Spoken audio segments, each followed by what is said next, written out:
Sabrina कहती है मैं आप ही का पता करके आती हूँ। अनीसा कहती है वो अबीरा है, उसे तुम्हारी हमदर्दी की जरूरत नहीं होगी, तुम जाओगी वह तुम पर और गुस्सा करेगी। सबरीना कहती है मैं बर्दाश्त कर लूंगी। सबरीना अबीरा का पूछती है तो वही कहती है वो बिल्कुल भी ठीक नहीं है, मेरी बेटी को बदवाएं लग गई हैं, उसकी सारी खुशियां खत्म हो गई हैं। सबरीना कहती है अगर बदवाओं में इतना असर होता है तो दुआओं में ज्यादा असर होता है, आप तो हर वक्त आप ही के लिए दुआ करती हैं। सुबह कहते हैं मैं तुम दोनों के लिए दुआ करती हूँ। सबरीना कहती है हारून भाई कहाँ है?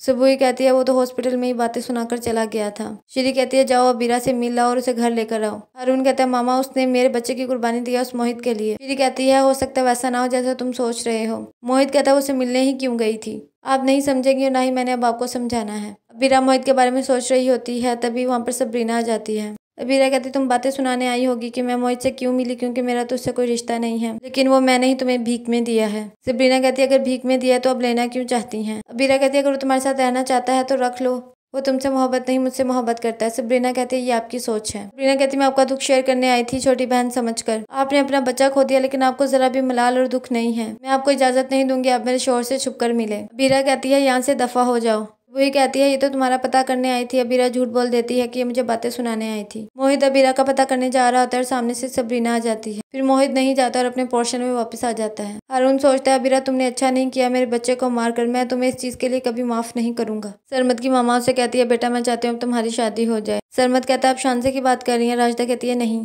सरमत कहता है मैं जल्दी शादी करूंगा जब मुझे मेरे मुताबिक लड़की मिल जाएगी। खावर कहता है मैं चाहता हूँ सबरीना कुछ दिन आकर यहाँ पर रहे ताकि हम दोनों एक दूसरे के बारे में समझ सके। कुलसुम कहती है ख्याल आपको अब आया है? खावर कहता है हाँ देर में आया है। कुलसुम जब शानसे को बताती है तुम्हारे बाबा चाहते हैं सबरीना कुछ टाइम यहाँ आकर रहे, तो शानसे कहती है अगर वो यहाँ पर आए तो मैं यहाँ से चली जाऊंगी। कुलसुम जानबूझकर सबरीना को कॉल कर देती है और कहती है तुम्हारे बाबा तुम्हारे लिए परेशान है, उन्हें लगता है तुम मोहित के साथ खुश नहीं हो, जबरदस्ती रिश्ता निभा रही हो। हारून मोहित के पास आता है और कहता है तुम लोगों की वजह से मेरा बच्चा मर गया। अबीरा ने साबित कर दिया कि वो सेल्फिश है, पहले वो तुम्हारी थी फिर मेरी हुई अब फिर तुम्हारी। मोहित कहता है ऐसा कुछ नहीं है। हारून कहता है मैं वजाहत लेने नहीं आया बल्कि कुछ देने आया हूँ। हारून मोहित को डिवोर्स पेपर देता है और चला जाता है। श्री कहती है तुमने मुझे कुछ बताया भी नहीं, शादी भी तुमने जिद में की थी और तलाक भी गुस्से और जिद में दी है। हारून कहता है वाकई मामा मैंने जिद में ये सब किया है? नहीं। मोहित घर जाकर अपने बाबा को वो पेपर्स दिखाता है। शुजा कहता है उसने बहुत घटिया हरकत की है। निशा कहती है कि तुम अपना ख्याल रखो, हम सब तुम्हारे साथ हैं। सुबुही कहती है अबीरा ने तो अपने आप को कमरे में बंद कर लिया है। शुजा कहता है बहुत ही कम ज़र्फ निकला, इतनी सी बात पे तलाक दे दी अबीरा को। मोहित सबरीना को कहता है ये सब मेरी वजह से हुआ है, मुझे उन लड़कों से उलझना ही नहीं चाहिए था, मुझे लगा वो अबीरा को मार देंगे, मैंने तो अबीरा से मोहब्बत की थी, हमेशा उसकी खुशी चाहिए है,